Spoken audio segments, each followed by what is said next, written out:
Como você bem disse aí, né, não adianta mais a gente tentar entender se determinada atitude desses juízes, desses magistrados são legais, se estão de acordo com a Constituição, porque definitivamente isso não importa mais para eles. Nós passamos desse momento e realmente o direito brasileiro hoje não manda mais nada no país.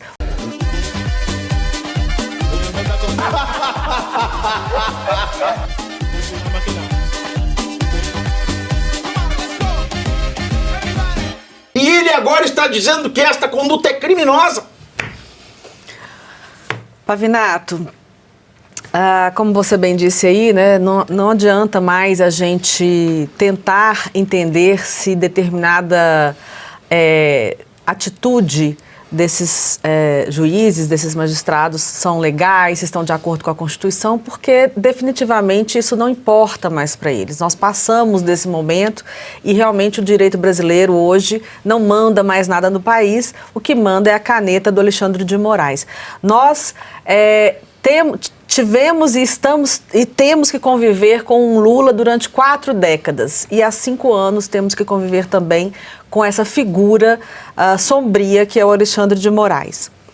Em março, quando o Eduardo Bolsonaro tomou a decisão de ficar nos Estados Unidos, e aí só fazendo um parênteses, a diferença entre o Zanin e o Eduardo Bolsonaro é que o Zanin foi em muito mais lugares, mas o Eduardo foi talvez muito mais eficiente, trouxe resultados, não é?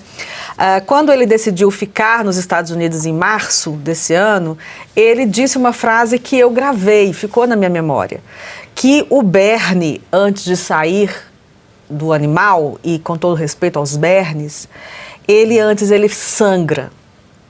E que ele ia ficar nos Estados Unidos porque, realmente, quando essas sanções viessem, nós estávamos esperando outros tipos de sanção, mas essa é outra discussão. Quando essas sanções viessem, o regime que nós temos hoje, Lula-STF, iria endurecer, iria sangrar, iria espernear. E nós estamos assistindo exatamente isso. A gente às vezes não tem como saber exatamente como será essa reação, mas sabíamos que ela seria dura e sabíamos que ela viria. E está tudo muito ensaiado. Você veja que ontem o Lula faz um pronunciamento em cadeia nacional e hoje cedo nós já temos aí, no meu ver, a prisão do Bolsonaro. Porque é quase um regime semiaberto. Ele pode sair de dia, tem que voltar à noite, ficar em casa, não pode sair final de semana, não pode falar com o filho, não pode usar rede social, não pode falar com ninguém. É um regime semiaberto. Para mim, ele já está preso. Com tornozeleira eletrônica. Então, hoje de manhã já vem essa ação do Supremo Tribunal Federal. O que nós podemos esperar daqui para frente? Nós precisamos que a população de bem desse país, que até agora está enxergando o que está acontecendo no país, que até agora apoiou, não é, as lideranças que estão em luta por uma liberdade de expressão, em luta pelo retorno do Estado Democrático de Direito, em luta para que os direitos individuais das pessoas sejam restabelecidos, porque nós temos pessoas presas, inocentes. Se não são inocentes, pelo menos não foi um golpe de Estado que essas pessoas que invadiram lá no 8 de janeiro cometeram. Então, as pessoas que estão enxergando isso, infelizmente, é isso que a gente tem para falar. Nós não podemos agora... Nós também passamos do ponto de retorno. Você não tem que falar esse aqui negócio. Eu também não teria que falar. O quê? Eu estava esperando, assim, a Ana Paula vai mandar uma mensagem de otimismo. Mas eu fiquei pensando aqui, que mensagem de otimismo você tem para mandar? Não vou mandar mensagem de otimismo. Não tenho. Mas nós também passamos do ponto de retorno, assim como eles. Exato. Entendeu, professor? Tu foste no ponto. Nós não temos como desistir. Eu vou falar de mim. Acabou. Não o que eu estou fazendo, eu não posso parar diante do que eu estou vendo, tentando trazer um pouco do que eu posso contribuir, né, com a população brasileira. Nós não podemos parar. E aí somos nós aqui, você em casa, nós não podemos parar. Independente do que aconteça daqui para frente, nós também passamos do ponto de retorno. Isso não é uma mensagem de otimismo, porque é uma mensagem dolorida para mim. Sim. Entendeu? É uma mensagem dolorida, dolorosa. Mas, de alguma forma, a gente sabia que antes... Se é que nós vamos... O Nicolas falou uma coisa que também não me esqueci. Ele disse que vai vencer quem resistir mais tempo. Então, nós estamos numa situação muito difícil no nosso país. Eu falei no início e vou repetir agora, eu não imaginei, em todos os meus anos de profissão, que ao final, porque quando eu já estava diminuindo a minha carga de trabalho, eu ia me deparar com este Brasil que nós temos hoje. Nunca imaginei isso na minha vida. Então é muito dolorido ver isso. É muito dolorido ver essa liderança que é o Bolsonaro e que, vou dizer, tenho sérias críticas ao Bolsonaro. Diria várias coisas que ele pode melhorar, mas quem não pode melhorar? Exato. Não claro. Agora, você vê a principal liderança do país, independente se você gosta, se você não gosta, se você tem críticas, se você não tem críticas, a principal liderança do país, que venceria nas urnas as eleições presidenciais, muito provavelmente, não vai concorrer, vai ser preso, está sendo perseguido. Isso é muito difícil de assistir. Mas é esse o Brasil que nós temos e nós também já passamos do ponto de retorno. Eu só quero fazer esse ponto de retorno. Nós não passamos de ponto de retorno. Eu passei. Sabe por quê? Eu vou te dizer uma coisa. Existe uma coisa nesse mundo que é chamada bem, outra coisa que é chamada mal. Uma coisa que é o certo, outra coisa que é o errado. Mas você agora vai estimular o que é bem, o que é mal, o que é o certo, o que é o errado. Não vou. Eu só vou lhes dizer o seguinte, que filosoficamente, o que é bem, o que é o certo? É você viver livremente e permitir que o outro viva livremente. E o outro, é claro, tem que viver livremente, respeitando a tua liberdade. Então, o bem e o certo se chama respeito. Respeito. Você não quer ter ingerência na vida do outro, se a vida do outro não prejudica a sua vida. Basicamente, o bem é isso. Basicamente, a razão é isso. Basicamente, o certo é isso. E tem o mal. Porque quando, ele não interfere na minha vida, mas eu não gosto de ver o que ele faz. Então aí já é um problema assim, você é meio doente. Aí tem muita gente mal, né, que acha que está fazendo bem. Eu quero converter aquela pessoa porque eu estou preocupado com a alma dela. Cada um preocupa com a sua alma. É por isso que a gente é livre. É verdade. Senão vira inquisição. Então, bem, o certo, o mal, o errado. Tem só duas vias, Ana Paula. Porque eu vou falar do retorno. Verdade, concordo. No Estado de Direito, o certo é aquilo que está escrito no direito. E o errado é aquilo que contraria o que está escrito no direito. Essa situação toda que a gente está vendo, a gente está caminhando, pelo menos eu, na estrada do bem, do certo. Porque tudo que eu falo aqui, eu colo a legislação do lado.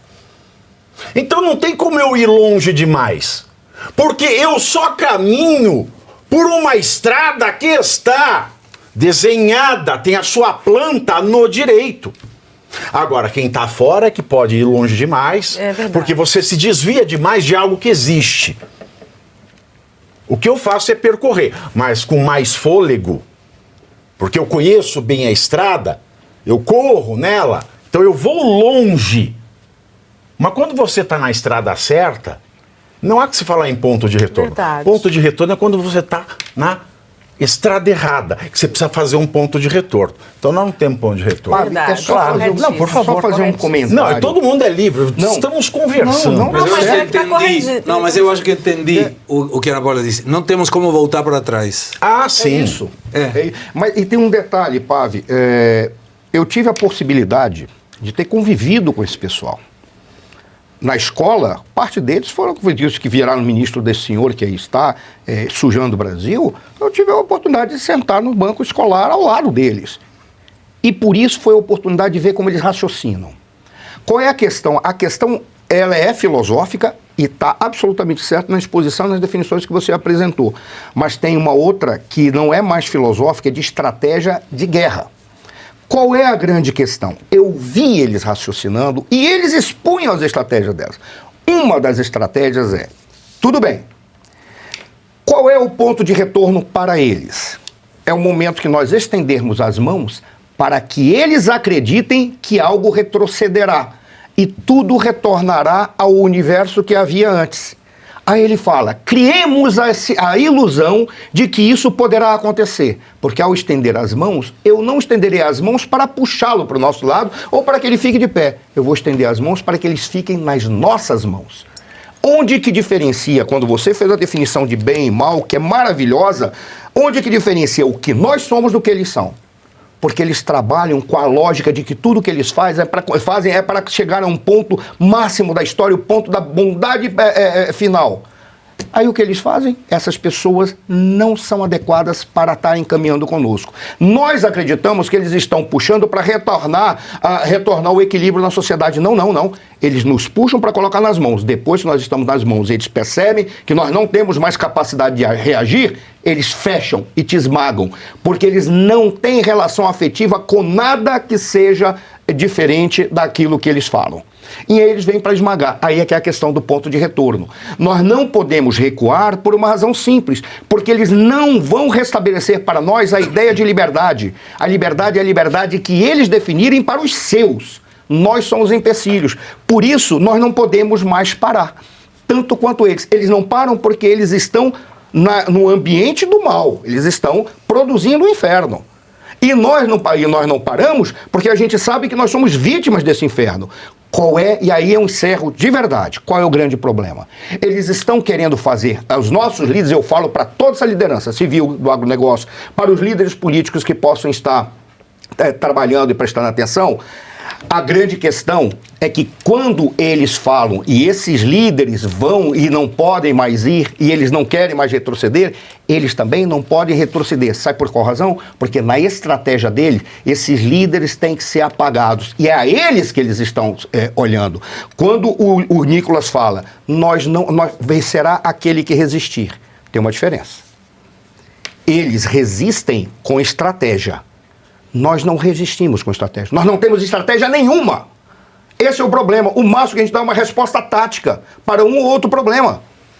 E aí a gente fica, todo mundo vê isso. O Trump entrou e fez isso. Eles dobram a aposta. Por que eles vão dobrar a aposta? Porque se eles se fecharem aqui, o Brasil é um mundo. Eles estão no paraíso. Quem tem muito poder, muito acesso aos bens do que são produzidos no Brasil, precisa sair daqui para quê?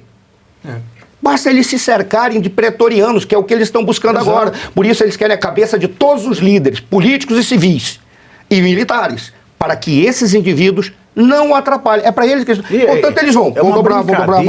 Uma brincadeira que eu sempre fazia. Se a gente tivesse o surgimento do fascismo hoje, o que a gente está vendo no Brasil é o fascismo. Só que, como diz Marx, né, a história se repete como farsa. Então é o fascismo se repetindo como democracia. A título, né, sob o rótulo de democracia. Mas se a gente tivesse o surgimento de um Mussolini, de um Hitler, eles iam ter sucesso, professor. Sim. Porque a oposição a eles hoje tentaria derrubá-los na tuitada. E não funciona desta maneira. Você assistiu o filme Ele Está de Volta? Assisti.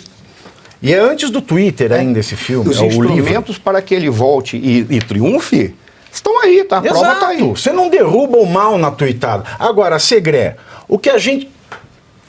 Eu quero saber, não tenho essa informação, vou tentar levantar daqui a pouquinho, mas a gente fala, e o Trump? Porque isso foi uma resposta ao Trump. Sim. Certamente que foi. Além do Trump, né, o que será que o Trump vai fazer? E eu também me pergunto, o que será que o presidente da República Argentina, Javier Milei, fará? Porque vale lembrar que dias atrás estava o Lula com o cartazinho de Cristina Libre. E vale lembrar que o governo Lula financiou a campanha do apaniguado, do pau-mandado da Cristina para derrotar o Milei. Sim, massa. Então, o Lula, ele é um inimigo de campanha do Milei, porque ele financiou a campanha do Massa, ajudou através desses órgãos interamericanos. A gente lembra muito bem das declarações da Simone Tebet, das liberações de empréstimo para o argentino, que foram o que foi gasto em campanha contra o Milei. Mandou até assessor de marketing do PT para lá para ganharem do Milei, mas perderam e agora, recentemente, ele foi lá e ergueu o cartazinho Cristina Libre. Milei, é claro, Milei está surfando num bom momento com o Donald Trump. Você acha, Aí é o teu pensamento que você vê de política internacional. Qual será o próximo passo do Trump? Milei tomará algum passo de acordo com os passos tomados por Trump de maneira voluntária, ou você acha que existe também o risco de uma aliança Trump-Milei para atingir o Brasil? Não me parece que seja possível. Para mim, o máximo que o Milei pode fazer é alguma expressão, alguma declaração, algum Twitter ou alguma publicação em alguma rede social. Não mais. Tarifariamente, a Milei não pode fazer nada contra o Brasil, são os dois dentro do Mercosul. Aí é uma pergunta. O Milei, são 3 países do Mercosul hoje. 4. 4. É a Argentina, o Brasil, Paraguai, Uruguai e o Bolívia como membro ingressante. O Milei não pode propor a retirada do Brasil por violação à cláusula democrática? Não. Esse é um tratado de Ushuaia, a cláusula democrática dentro do Mercosul. Serviu quando foi a retirada de Venezuela e do Paraguai quando foi o golpe de Estado. Mas hoje não pode ser aplicada essa cláusula porque democraticamente seria se provocasse a saída do presidente e não uma perseguição contra o ex-presidente. Então não tem muito para fazer. O problema é que na circunstância em que nós estamos, por que o Trump colocou data de validade dessa tarifação a partir de 1º de agosto e não do dia seguinte, para dar prazo a negociar? O grande problema é que os Estados Unidos não têm embaixador no Brasil. E você aí já está preparado para ter todos os argumentos para dizer que Marx não foi um cara legal, para dizer que o comunismo não é um lugar para diversidade, para desmontar essa grande fake news histórica da esquerda, que é repetida por nossos professores de história, de geografia, de sociologia, que é repetida nas universidades, que é repetida nos livros. Está preparado para dizer por que Marx não era um cara legal e por que todo marxista raiz também não é, e por que o comunismo é terrível? Você já leu Nos Anais de Marx? Pois é, aqui nesse livro você vai encontrar tudo o que você precisa saber para responder aquele sabichão que diz que Marx é um cara legal, pois não é. Leia agora Nos Anais de Marx, a trolha do comunismo transviado para encaçapar idiotes. À venda em todas as livrarias do Brasil, pelo site ou nas lojas físicas. Não deixe de ler.